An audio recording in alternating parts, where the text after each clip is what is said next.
Greetings everyone, how are you doing today? It's me, Rob from Sage Tower Games, and I'm bringing you my second video for the new Paizo playtest Guns and Gears.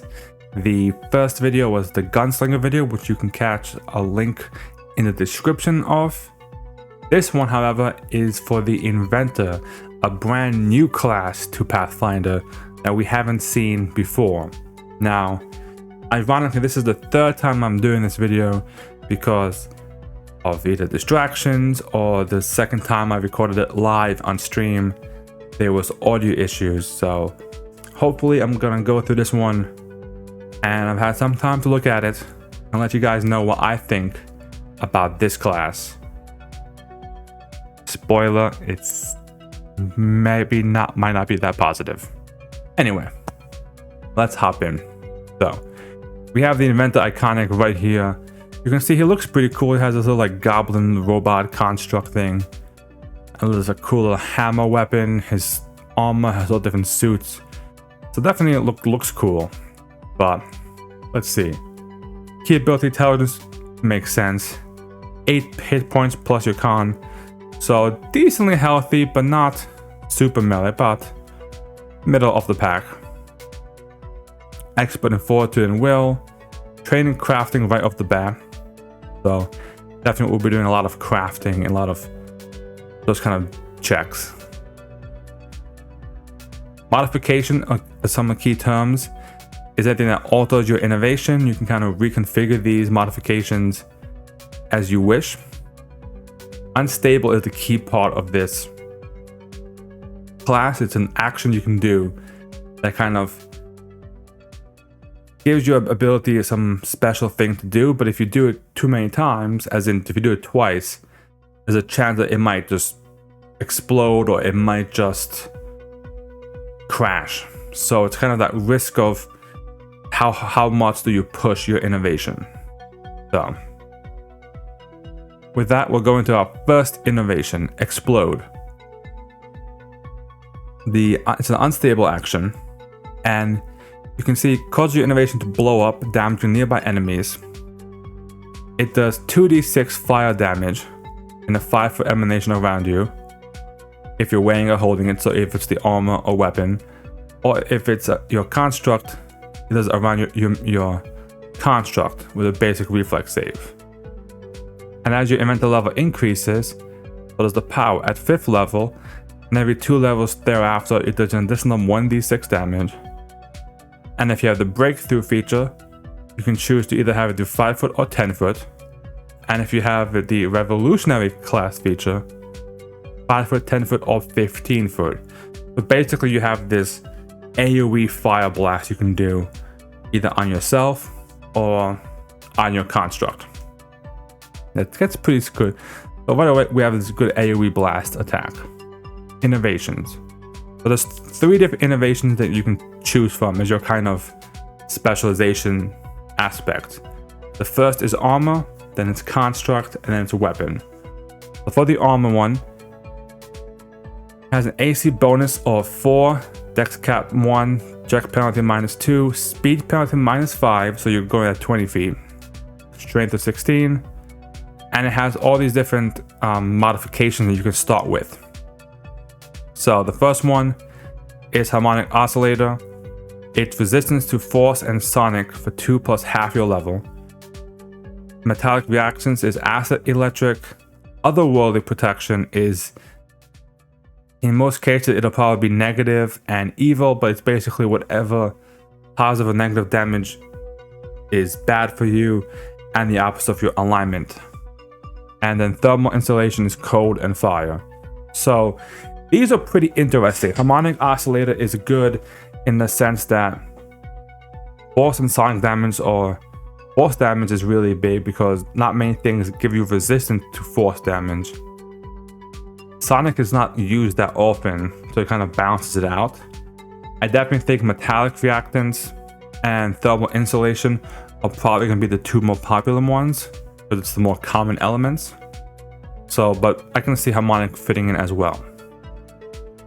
Construct. Your innovation is a clockwork construct. You get a prototype construct companion, which we can look at the end. and you can choose some modifications for it as well. The amphibious construction gives it a swim speed. The sentry array is really good. Gives it low light vision, dark vision, and imprecise tremor sense at a range of 30 feet. So it makes it this super sentry construct that can pick out things. Accelerated mobility is also good, giving it 40 feet speed. Projectile launcher gives it a ranged weapon, and upgraded cortex gives it ability to be trained in intimidation, stealth, and survival. Of these, I would say sentry array, accelerated mobility are probably two of the best ones. Projectile launcher is good as well if you want it to be more of a combat looking drone. I don't think upgraded cortex is going to do that much for you. And of course, amphibious construction is if you need it. Weapons.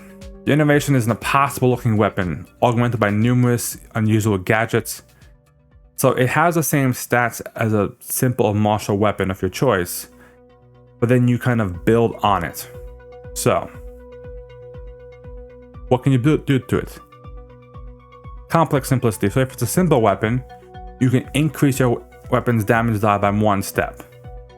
We saw something similar when we had the Gunslinger video about simple firearms increasing the damage. Seems to be a common thing that they are adding into these classes. Then you have entangling form, gives it grapple and trip. Hefty composition gives it shove and versatile bludgeoning. Modular head allows you to pretty much, for an action, kind of change it from bludgeoning, piercing, slashing, non-lethal. So it gives you a bit of customization in that front. Pacification tools gives it disarm and non-lethal. And razor prongs gives it trip and versatile. And then segmented frame also gives it the modular ability, but it also lets you kind of collapse it down and conceal it. Now, these all look impressive at first glance, but the issue I have with this is many weapons have these traits on them currently, and I don't feel like many players take advantage of them. I don't feel like that they like shove and trip. Trip is okay, but like shove and disarm and all these other ones, grapples kind of even. These actions are ones that many people don't use that often. Some do, but it's really leading into giving the combat maneuvers as your weapon. And it's not that exciting of a thing, I feel like, to me personally. So we'll see how it continues on. Overdrive. This is another key ability for inventors. It's a manipulate action. You add greater power to your attacks by throwing an array of gizmos and gears into overdrive. You make a crafting check. If you crit, your strikes deal additional damage equal to your intelligence modifier, so your key stat, for 1 minute.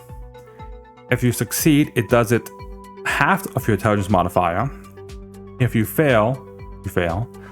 And if you crit fail, it explodes and you take fire damage equal to your level. Key note for this, if your innovation is a construct, its strikes also gain the same damage bonus as you do. And it also takes the fire damage. So it actually works the best if you have a construct, because then both you and your construct are getting the overdrive damage.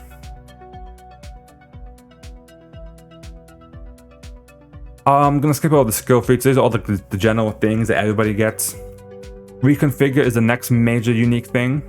So this means you can spend a day of downtime to rechange or modify one of your modifications that you've picked.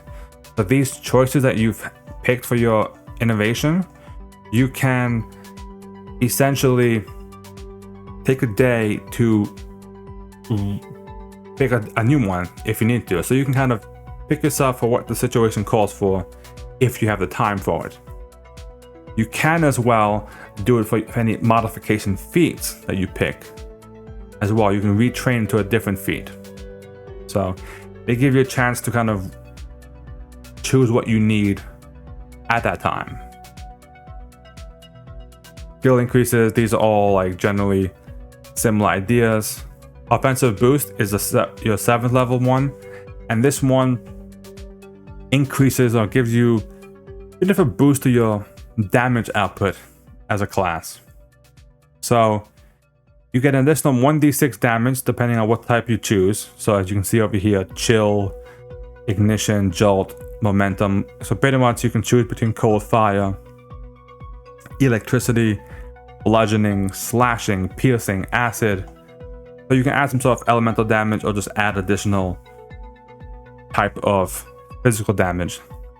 If your innovation is armor, then it can be done to your melee strikes or to one weapon that you choose. So whatever your weapon you're using is. If it's a construct, then it applies to your construct's attacks. And obviously if you choose a weapon, it applies to your weapon. And same way, you can remodify these like you can the modifications. So a little extra damage is nice. It's always good to have different elemental types that you can choose. Level 9 is the breakthrough. It's the new step for your innovation, and this one gives you a few more choices. So for your armor, you get dense plating, which gives you resistance to slashing damage, equal to 2 plus half your level. Enhanced resistance takes whatever your initial modification was and makes it 2 plus your level as opposed to 2 plus half your level. So it improves a particular one. Heavy construction basically turns your armor into heavy armor. So it kind of gives you a bit more of an AC bonus. And if you have some strength to it, you can actually get rid of the speed penalty. So that's good if you want to make like a heavy tank type one. And layered mesh and tensile absorption are similar to dense plating, where it's piercing or bludgeoning. So your choices are here to either increase one of your initial resistances up more or add bludgeoning, piercing, slashing basically. For your construct, advanced weaponry, you can choose one of your weapons, and you can get pretty much one of your construct's attacks can get a weapon modification chosen from the level 1 initial modifications for your weapon. So all those different combat maneuvers that we talked about at level 1, you can now give one of those to your construct's attacks. Climbing limbs gives your construct a climb speed. Durable construction gives it more hit points. And refined cortex increases its trained skills in intimidation, stealth, and survival. And it kind of slowly make it it's kind of the upgraded version of upgraded cortex. For your weapon, inconspicuous appearance gives it backstabber, versatile piercing, and if it's a light weapon, concealable. So it makes it kind of a bit more easy to hide and get the additional damage. Advanced rangefinder, if you're doing like a ranged weapon, gives it the sniper trait and increases its range increment. The aerodynamic construction gives it a sweep and versatile trait. Integrated gauntlet basically means if you have a one-handed weapon, you can kind of attach it to your hand in a way that you still have a free hand for whatever you need to do. So like some combat maneuvers, some other actions require you to have a free hand, but it still counts as having a free hand. Manifold alloy is, in my opinion, one of the best ones for this list right here. It gives it cold iron and silver. So if you're facing specific things like Fae or some certain devils, werewolves, those kind of creatures that have weakness to cold iron and silver. In most cases, it's hard to find these weapons sometimes. But here you can kind of get it as part of your class. And Tango Line gives it the range trip and the tether trait, which is interesting. It's a bit of a unique take. You don't see many range trip weapons in the game currently. The rest of these are all kind of the similar aspects, you know, increase your skills, increase your will saves, and increase all your saving throws. At level 15, you get complete reconfiguration. So if you remember, at level 3, you got reconfigure, which allowed you to pick one and change one thing that you wanted per day. Which you spent a day of downtime to do it. But here, you can actually change everything you want. You can change all your modifications, your offensive boost. You can retrain any of your feats. You can do it all in one shot. So that's a pretty cool upgrade to have. Now these are all similar. Level 17 is the revolutionary innovation, so that's like your last innovation for your whatever you have chosen. So for the armor, you get energy barrier, which while wearing your armor, you gain resistance to all energy damage, and you get 2 to plus half your level. So if you had picked one of those initial ones, like the thermal, the harmonic, or the metallic ones, this resistance now gives you the other two basically as built into it. So now you have, and since you're level 17 over here, you're looking at 8 plus 2, so it gives you resistance 10 to acid, cold, electricity, fire, force, negative, positive, and sonic. That's a pretty good like spread of elements. Incredible resistance is similar to what we saw at 9th level, where it took one of your initial resistances and brought it up to 2 plus your level. This one now takes one of the 9th level ones, the ones that gave you resistance to piercing, slashing, bludgeoning, and bumped it up to 2 plus your level. So that's like 19 resistance to bludgeoning, piercing, or slashing, which is a lot. Physical protections. So this is similar to energy barrier, but this applies to those breakthrough innovations. So you gain 10 resistance to bludgeoning, piercing, and slashing, as well as bleed damage. That's actually a new thing that they threw in there. So that's also a pretty solid one.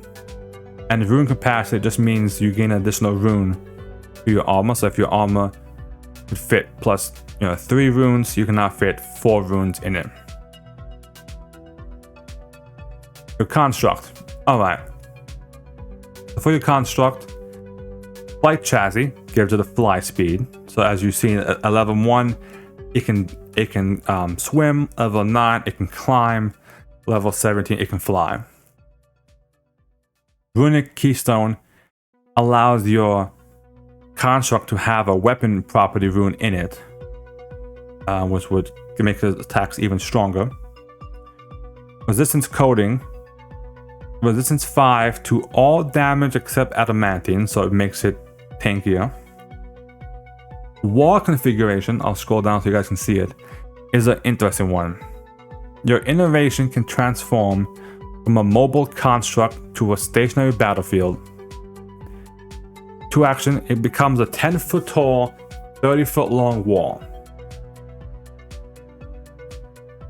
So my theory for this, of ways you could do this, is say you picked the mobility modification at level 1 that gives it 40-foot speed. It could, in theory, move behind an enemy, and when it moves behind them, you then wall it, use this ability, turn it into a wall, and the enemy can't like run away, because now there's a massive wall blocking them. You could cut off half a room. You can, in theory, also use it to kind of be a barrier between you and the enemy, but then obviously your contract will be taking the brunt of the damage. But if you need that like desperate like one turn to kind of heal the party up, it can be used as that way as well. It's definitely probably the most unique one we've seen so far. Everything else has kind of been building on each other, but this one is pretty unique. And then for the weapon ones, Attack Refiner gives you backswing and shove. Deadly Strike either gives it the deadly trait, or if it already has that deadly trait, makes it even stronger. So it's a D12. Enhanced damage.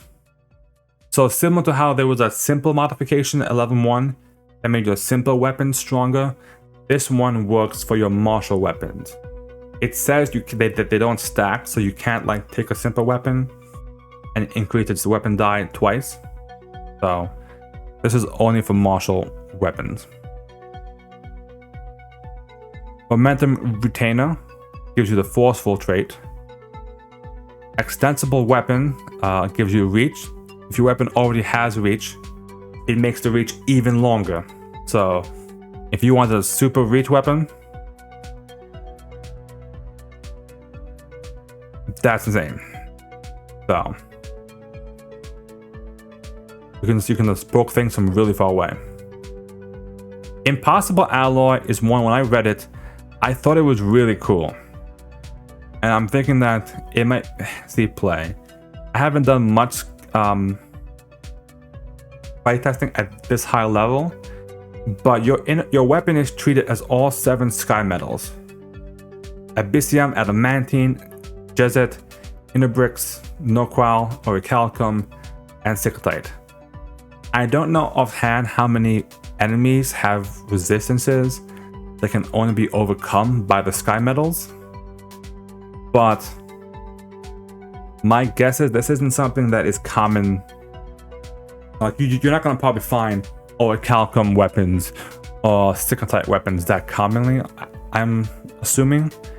So having something that allows you to pretty much beat through any resistances like that is pretty impressive. And then rune capacity is similar to the armor one, where it gives you an additional rune that you wouldn't be able to do for your weapon. And then lastly, Infinite Invention. You can pretty much change it to a different innovation and change your modifications and offensive boost.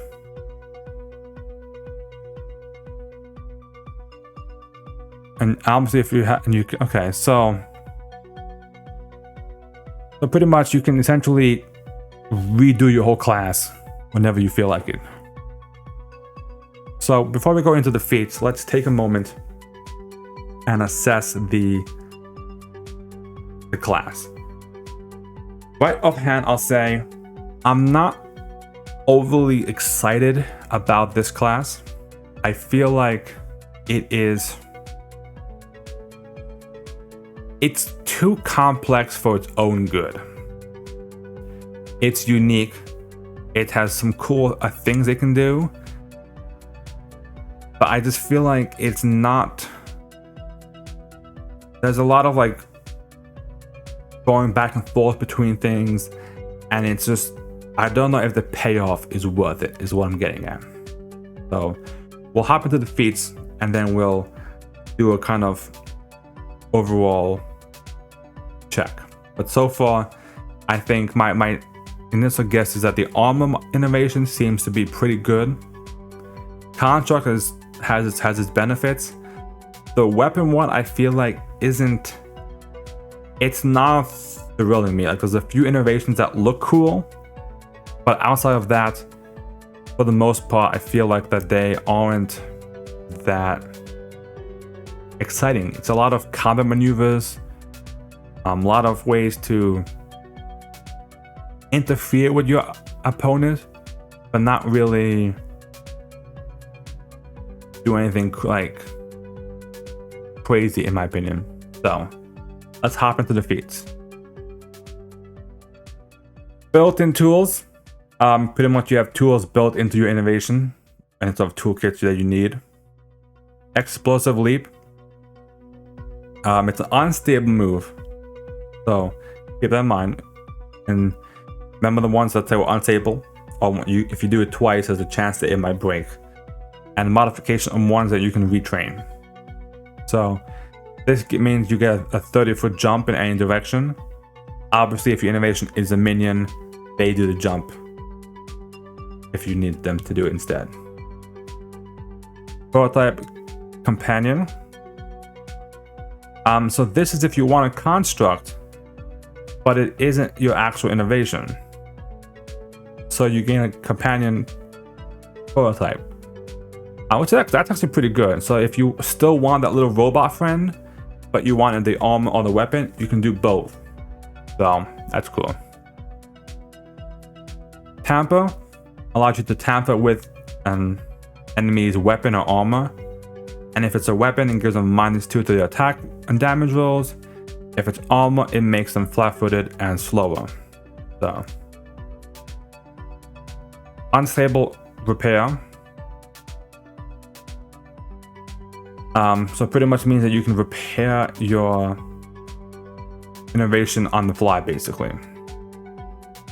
But if you try and repair it on the fly, this it has an unstable feature to it as well. So kickback strike. So for 2 actions, you can get 1 hit with your weapon innovation, and after you do that, you then get 2 move actions that have to push you back. So pretty much you're hitting so hard that it's actually blowing you back quite a bit. Good kind of like a hit and run type style to get out. No, I created you is a reaction for your construct. And it pretty much is if someone tries to confuse or control your construct, you can attempt to override it basically and say, no, I'm your master, not that person. So I would say if you're definitely some sort of, if you're picking construct, that might be a good one for you to pick. Searing Restoration, unstable, but it gives you a healing AoE basically, either around yourself or around your construct. Keep in mind your construct is a robot, so it does not benefit from the healing in either direction. So. Transform armor. Transform armor allows you, and you can see the transform construct as well, pretty much allows you to compact your armor or compact your robot if you need to. This is good for instances where you probably don't want to be walking around with a robot or walking around with your armor. Advanced Construct Companion kind of levels up your companion. Diving armor gives you a swim speed and can breathe underwater. So if you have like a very aquatic based adventure, and keep in mind that's a modification, so you can always retrain to it if you need it. Dual form weapon. So this pretty much gives you the ability to kind of configure your weapon. So the best way I can think of this is similar to any of you who have played like Borderlands 3. The weapons now have like 2 different like versions to them that you can switch between. So it's kind of the same thing. So you can choose to either have like a slashing weapon, and you can kind of reconfigure it to like a hammer if you need to. That's pretty interesting. Megaton Strike. So what this is, unstable, keep in mind as well. You make a strike, and if you have a weapon, or either be a weapon or your armor, if it's your construct can do it. it deals double the usual number of weapon damage dice. So if it's a 1d6 weapon, it now does 2d6. 2d6 now does 4d6, and so forth.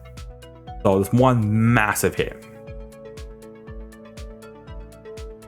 6th level feats, Clockwork Celerity, unstable feat as well. You are quickened for this turn, and if you're in armor, you can use it to move. If you're construct, you can pretty much get a free command action for your construct. And if it's a weapon innovation, you get a free attack. So just a free action to use your innovation, basically. Megavolt is also unstable and really cool. But this one, you shoot out a bolt of electricity, 60-foot line, does 3d12 damage, and the damage increases as you level up.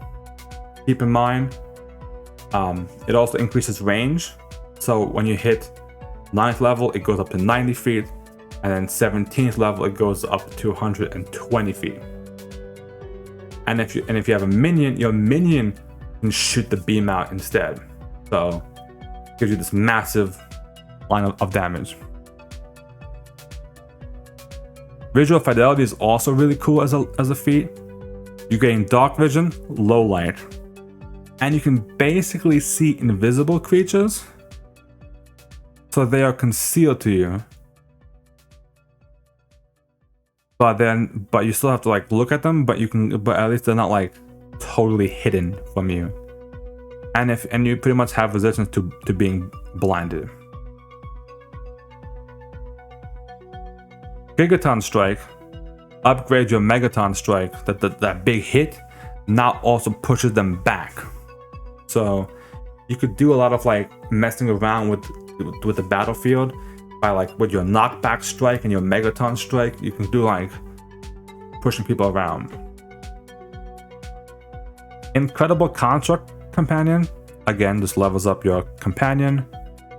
Overdrive Ally, so pretty much you can pick one of your ally within your range, and then they gain the same benefits that you are gaining from your overdrive. So you share your overdrive bonuses. Electrify Armor, unstable feat. Pretty much gives you an electricity shield. Anybody who hits you, you take 1d12 or 2d12 points of damage. Manifold Modifications. This gives you an additional initial modification from the list. So if you like 2 from that level 1 list, this lets you pick both.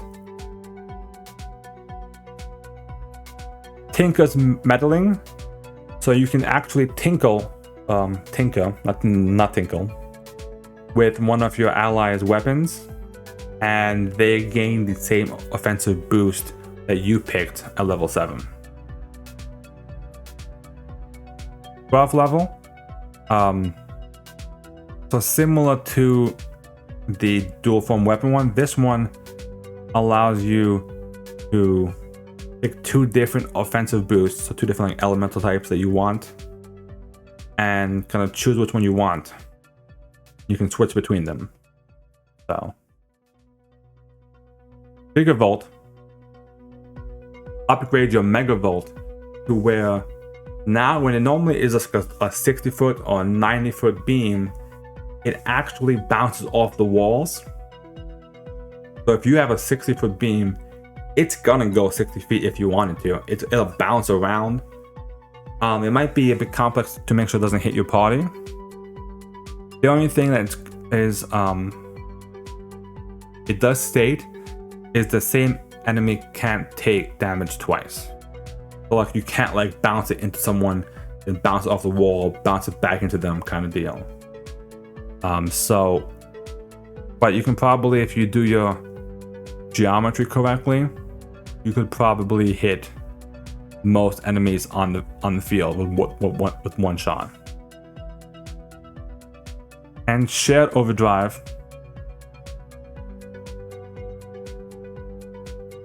is where Overdrive Ally used to only give it to one person for just that one round.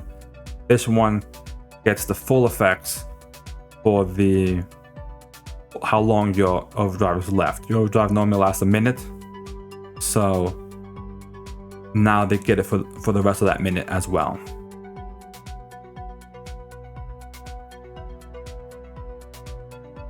Eternal Meddler. Again, same thing.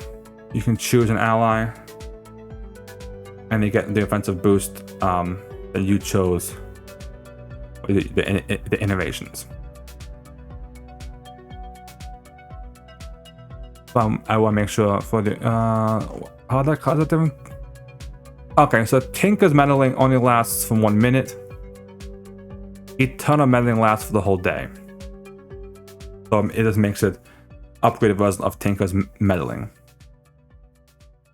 Paragon Companion, again, just makes your companion stronger.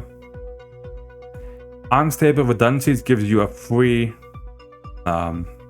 unstable check, basically. You automatically succeed against the check.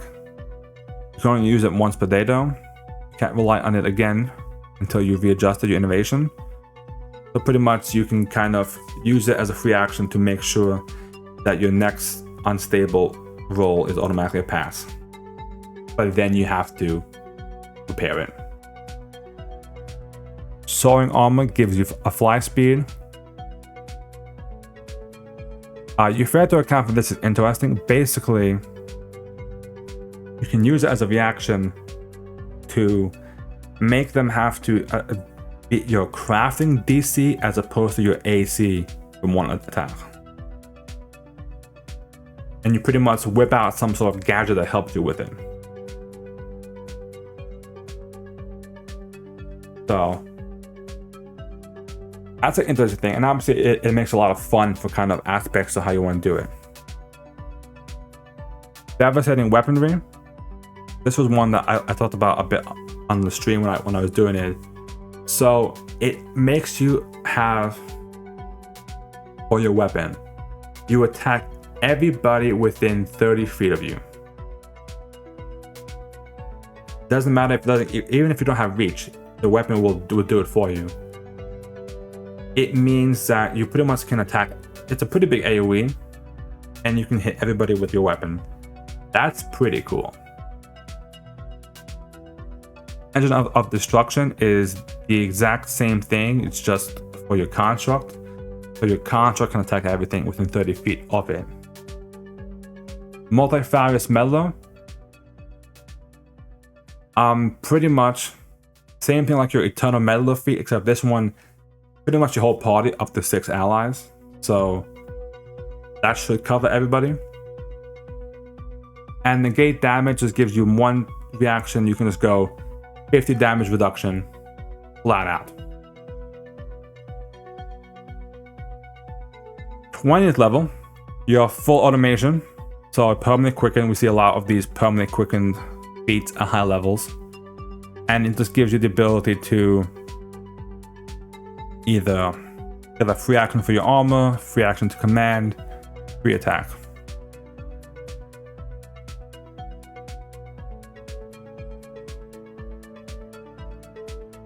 And on your Ubiquitous Overdrive, this gives you the overdrive benefit to 6 of your allies. So, and these are the rules for the construct, which kind of mimic the aspects for your, kind of like an animal companion, just as a construct. So, and that's the class, the Inventor class. So, what do we think about the Inventor class? I think the Inventor class, going through it a third time now, is actually, it's growing on me a little bit. My issue with this class is I feel like it's too complex for, like I said, it's too complex for its own good. There's a lot going on this class. And because of it, I think most people might stray away from it because you have to basically know everything about your class because you can do everything about your class. And once you get to those high levels, you can literally redo your whole class every day. Now, is it going to be viable in like play? I definitely think so. Reading it over more and more, the class can do a lot. It is the best way to explain it is it is the jack of all trades class. It can tank, it can do some damage, it can do AoE damage, it even has a little healing built into it. It can have all sorts of mobility. It can do like, you know, elemental blast with gigavolt. It can do like crazy antics with knockback strike and megaton strike. So it definitely has all these different things it can do. But keep in mind with the unstable actions, you'll be doing a lot of repairing it on the fly. You'll be doing a lot of working on it. I think that the class is gonna be one of those classes where if you're set up, you can just like go crazy. But I think the problem is it comes down to it being it's too complex for its own good. When people look through classes that they want to play, they're gonna go through this and then they're gonna be like, okay, there's other classes that can do flashy things a lot simpler. The Gunslinger is pretty flashy and is nowhere near as complex as this. Now they can do as much as the Inventor does, but the Inventor is going to take, in my opinion, someone that really takes the time to master their class. And if you just hop into it without like properly knowing what you're doing, you're not going to be playing it to its full potential. The best analogy I can do for this class is it is one of those like in a fighting game when you have like a high skill ceiling for a particular character. Like this character isn't for people who might be, you know, in fighting games. To really use its full potential, take someone who can kind of master the character. And this is what I feel about the Inventor. You could do a lot. You can, especially when you start stacking all those combat maneuvers, you can start to really, you're pretty much the manipulator of the battlefield. If you're armor, you can be this like defensive force that just shuts down everything. If you're a weapon, you can just be knocking people around. You can be using combat maneuvers left and right, reach attacks, all sorts of stuff. If you're a construct, your construct can be doing all these crazy things with you as well. Plus you have these explode and all the different burst attacks. And then you can modify what you need, you know, if you have the prep for it. So overall, the class is pretty good. I think it could use some work on, I don't know, maybe cleaning it up a bit. I think the issue with this class is it definitely could use it probably needs a flow chart for people to like understand what goes where. But overall, it's an okay class, but I think it's just not gonna cut it. Like people have this discussion all the time about like how complex Pathfinder is to say 5e, and this class is a big example really of just how how Pathfinder makes things really complicated. And while I like the complex nature of the game, it's kind of,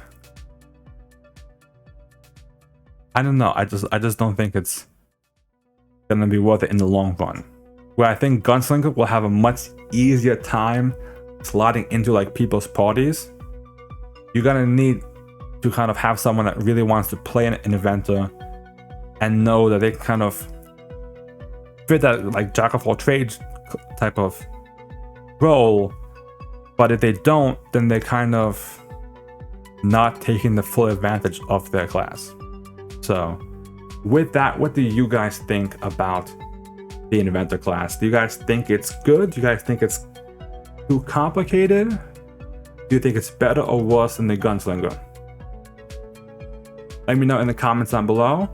And as always, make sure to like, comment, and subscribe for more Pathfinder videos. I also have 2 different streams going on, my Age of Ashes campaign and my Agents of Edgewatch campaign, so be sure to check those out as well.